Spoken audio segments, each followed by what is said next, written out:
পরিমণির ১০০ সন্তান দেওয়ার চমকপ্রদ স্বপ্ন। দৈনিক সংবাদ দিগন্ত পত্রিকার সাথে আছে আমি লুবনা নিশাত।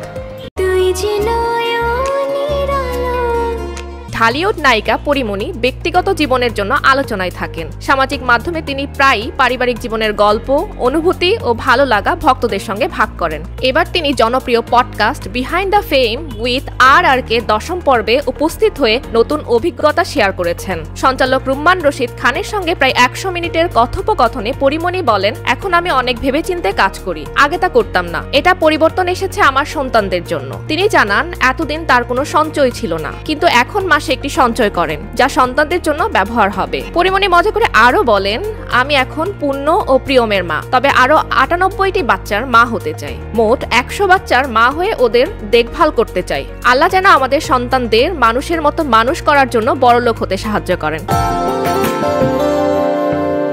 তিনি বলেন, সন্তানদের বড় করার জন্য অনেক অর্থের প্রয়োজন, কিন্তু মা হিসেবে নিজেকে কখনো ব্যর্থ হতে দেবেন না।